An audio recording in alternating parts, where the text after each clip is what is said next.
Breaking news Bangladesh లో మారణ హోమం కొనసాగుతోంది. ఇప్పటికే 50 మంది మరణించారు, వందలాది మంది పైగా గాయాలయ్యాయి. అయితే మాజీ ప్రధాని షేక్ హసీనాకి మరణశిక్ష విధించడంతోనే బంగ్లాదేశ్ ఢాకాలో అల్లర్లు చెలరేగాయి. అయితే షేక్ హసీనాకి మద్దతుదారులు పెద్ద ఎత్తున ధర్నాకు దిగుతున్నారు, ఆందోళన చేపడుతూ ఉన్నారు. ఈ నేపథ్యంలో ప్రధాని యూనస్ మద్దతుదారులకి మధ్య అటు షేక్ హసీనా మద్దతుదారుల మధ్య తీవ్ర ఆందోళనలు, తీవ్ర ఘర్షణలు చోటు చేసుకున్నాయి. ఈ ఘర్షణలో అల్లర్లలో అదుపు చేసేందుకు పోలీసులు కూడా రంగంలోకి ప్రవేశించారు. సో అటు పోలీసులు కూడా కాల్పులు చేస్తున్నారు. ఆర్మీ సైన్యం రంగంలోకి దిగింది, ర్యాపిడ్ యాక్షన్ బెటాలియన్స్ రంగంలోకి దిగాయి, ఇంటెలిజెన్స్ యూనిట్స్ రంగంలోకి దిగాయి. నిన్న ఇటువంటి ఆందోళనలు జరుగుతాయని ముందుగానే భావించినటువంటి ఢాకా పోలీస్ కమిషనర్ ఇటువంటి ఆదేశాలు జారీ చేశారంటే కొన్ని వేలాది మంది పోలీసులు రంగంలోకి దిగారు. అక్కడ జరిగేటువంటి ఆ దాడిని, ఆందోళన, నిరసనలు మొత్తాన్ని కూడా కంట్రోల్ చేయడం కోసం అంతమంది పోలీసులు దిగినా కూడా ఇప్పుడు అక్కడ సిచ్యువేషన్ కంట్రోల్లోకి రాలేదు. సో షేక్ హసీనా వర్గీయులు, షేక్ హసీనా అభిమానులు వర్సెస్ ఇటువైపు యూనస్ అభిమానులుగా ఇక్కడ యుద్ధం కొనసాగుతోంది. బంగ్లాదేశ్ ఢాకా ప్రాంతం మొత్తం కూడా అట్టుడికిపోతోంది. రాళ్లతో ఒకరిపై ఒకరు విసురుకుంటున్నారు, కర్రలతో దాడి చేసుకుంటున్నారు, బాష్పవాయువులు ప్రయోగించుకుంటున్నారు. ఒకరిపై ఒకరికి చాలా బీభత్సమైనటువంటి ఒక మారణ హోమాన్ని అక్కడ సృష్టిస్తూ ఉన్నారు. సో ప్రస్తుతానికి పోలీసులు రంగప్రవేశం చేసి పోలీసులు కూడా ఈ సిచ్యువేషన్ ని కంట్రోల్ చేసే ప్రయత్నం చేస్తున్నప్పటికీ ఏ మాత్రం కూడా అక్కడ సిచ్యువేషన్ కంట్రోల్లోకి రావడం లేదు. ఇప్పటికే 50 మంది మరణించినట్టు తెలుస్తోంది. నిన్న జడ్జిమెంట్ వచ్చినప్పటి నుంచి ఇప్పటి వరకు 50 మంది మరణించారంటే ఇంకా ఈ రోజు ఎలా ఉంటుందో తలుచుకుంటేనే కొంత ఆందోళన రేకెత్తిస్తోంది.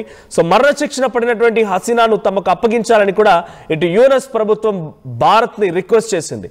భారత్ లో తాత్కాలికంగా శరణార్థిగా ఉన్నటువంటి ఈ షేక్ హసీనా ఇక్కడ ఆశ్రయం పొందుతూ ఉన్నారు. అయితే వెంటనే తనని మాకు పంపించండి, మా యొక్క దేశానికి పంపించండి, మేము తనకి మరణశిక్ష విధించాల్సి ఉంది అని చెప్పి యూనస్ ప్రభుత్వం ఇటు భారత ప్రభుత్వాన్ని విజ్ఞప్తి చేసింది. మరి హసీనాను అప్పగించే విషయం పైన భారత ప్రభుత్వం ఇంకా నిర్ణయం తీసుకోలేదు. సో నిన్న వచ్చినటువంటి ఒకసారి జడ్జిమెంట్ చూస్తే ఆ జడ్జిమెంట్ లో చాలా కీలకమైన విషయాలు ఉన్నాయి. సుమారుగా 453 పేజీలతో కూడినటువంటి జడ్జిమెంట్ ఇది. సో గతంలో కూడా ఇదే విధంగా ఎవరైనా డెత్ సెంటెన్స్ జారీ చేశారా? సో ఎవరైనా గతంలో కూడా గ్లోబల్ లెవెల్లో ఒక ప్రధానిగా పనిచేసిన వ్యక్తికి ఈ రకంగా మరణశిక్ష విధించారా అంటే for the first time so ఒక పిఎంకి మరణశిక్షణ విధించిన దాంట్లో మొదటిగా కనిపించిన పేర్లు సో టైలర్ ఆఫ్ లిబేరియా దేశానికి సంబంధించినటువంటి అక్కడి ప్రధాని టైలర్, తర్వాత యుగోస్లేవియా లీడర్స్ కూడా కొంతమందికి ఈ రకంగానే గతంలో మరణశిక్ష విధించడం జరిగింది. సో ఇటువంటి సిచ్యువేషన్ అంటే ప్రధానులకి, గతంలో దేశాధినేతలకి ప్రధానులుగా పనిచేసిన వారికి ఎవరికైనా ఈ రకంగానే మరణశిక్ష విధించారా ఇంటర్నేషనల్ క్రైమ్స్ ట్రిబ్యునల్లో అంటే ఒకే ఒక్కరు ఉన్నారు, టైలర్ ఆఫ్ లిబేరియా. అండ్ కొంతమంది యుగోస్లేవియా లీడర్స్ కూడా ఈ రకంగా మరణశిక్షలు విధించారు. ఆ తర్వాత ఇప్పుడు ఈ మధ్య కాలంలో మొట్టమొదటిసారిగా లాంగెస్ట్ సర్వింగ్ ఫీమేల్, సో మహిళల్లో మొదటి వ్యక్తి ఆవిడే. అండ్ అటు అత్యధిక కాలం పాటుగా ఒక దేశాన్ని పరిపాలించినటువంటి ప్రధానిగా పనిచేసినటువంటి వ్యక్తిగా మొదటి మరణశిక్ష అనుభవించేటువంటి మరణశిక్ష విధించినటువంటి ఒక మహిళ కూడా ఆవిడే. సో షేక్ హసీనాకి మరణశిక్ష విధించింది ఇంటర్నేషనల్ క్రైమ్స్ ట్రిబ్యునల్.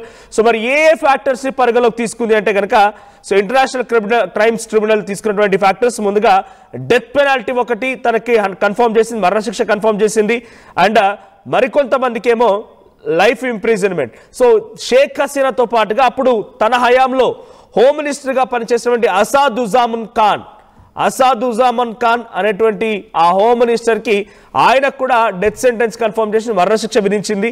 ఆ తర్వాత ఆ సమయంలో పోలీస్ చీఫ్గా పనిచేసినటువంటి చౌదరి అబ్దుల్లా అల్ మమూన్ ఆయనకేమో 5 ఏళ్ల పాటుగా జైలు జీవితం గడిపే విధంగా శిక్ష విధించారు.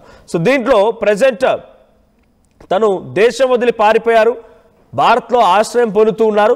కాబట్టి ప్రభుత్వం దీనికి పూర్తి బాధ్యతలు వహించాల్సిందని చెప్పి బంగ్లాదేశ్ ప్రభుత్వం పైనే ఆ కోర్టు ఒక నిర్ణయం వదిలేసింది.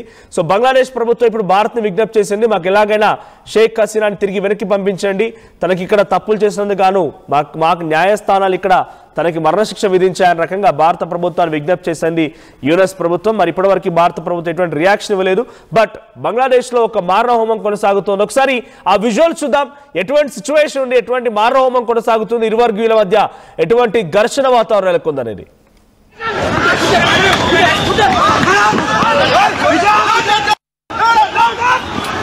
বিরাজ করছে। আপনারা দেখতে পাচ্ছেন আইন শৃঙ্খলা বাহিনীর সদস্য যারা রয়েছেন তারা কিন্তু আন্দোলনকারী যে ছাত্র জনতা রয়েছে তাদেরকে কিন্তু ছত্রভঙ্গ করে দিয়েছে।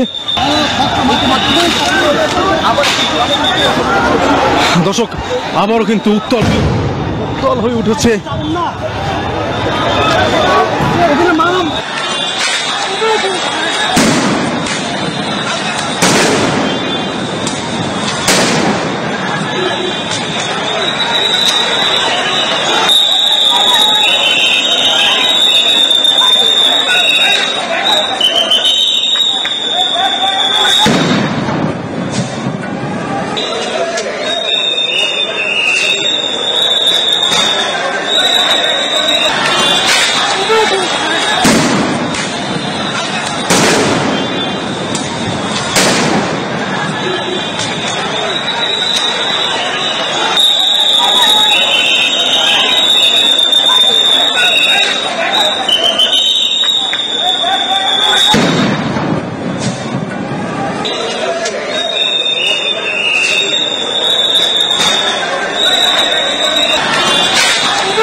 షేక్ హసీనా వయసు 78 ఏళ్లు. అత్యధిక కాలం పాటుగా బంగ్లాదేశ్కి ప్రధానిగా పనిచేసినటువంటి షేక్ హసీనా అటు మొత్తం ప్రపంచ దేశాల్లోకెల్లా ఒక ప్రధానిగా ఇంత లాంగెస్ట్ పీరియడ్గా సర్వ్ చేసినటువంటి ఒక మహిళ ప్రధానిగా రికార్డులకు ఎక్కడమే కాకుండా మొట్టమొదటి ప్రధాని మరణశిక్ష విధింపుకు అంటే మరణశిక్షకు విధించినటువంటి ప్రభుత్వం కూడా అక్కడ యంత్రాంగం లేకపోతే కోర్టు కూడా బంగ్లాదేశే. సో మొట్టమొదటిసారిగా మరణశిక్ష ఎదుర్కోబోతున్న ప్రధాని కూడా షేక్ హసీనానే. సో ఇంటర్నేషనల్ క్రైమ్స్ ట్రిబ్యునల్ ఇప్పుడు 453 పేజీలతో కూడినటువంటి ఒక తీర్పు వెల్లడించింది. అయితే ఇప్పుడు ఈ మరణశిక్ష పైన షేక్ హసీనా ఆగ్రహం వెళ్లగక్కుతున్నారంట. నాకు ఈ వయసులో నాపై ఆందోళన చేస్తూ ఉంటే నేను అక్కడ ప్రజల్ని కాపాడడం కోసం ఇచ్చినటువంటి ఒక నిర్ణయాన్ని తీసుకునే నిర్ణయాన్ని అంటే తన అక్కడ జరిగిన ఇష్యూ ఏంటి, రిజర్వేషన్లకు సంబంధించి మెజారిటీలో వచ్చి మైనార్టీలపై యుద్ధాన్ని చేయడం, వారిపైన దాడులు చేయడం, అక్కడ ఆందోళన రేకెత్తించడం, అక్కడ మైనార్టీలు ఎవరు అంటే హిందూస్ బంగ్లాదేశ్లో. సో వాళ్ళని దాడులు చేయడం, ఇంకా చాలా వాళ్ళ దుర్మార్గంగా వాళ్ళపైన అఘాయిత్యం సృష్టించడం, ఇంకా ఈ రకరకాల జరిగేవి అక్కడ.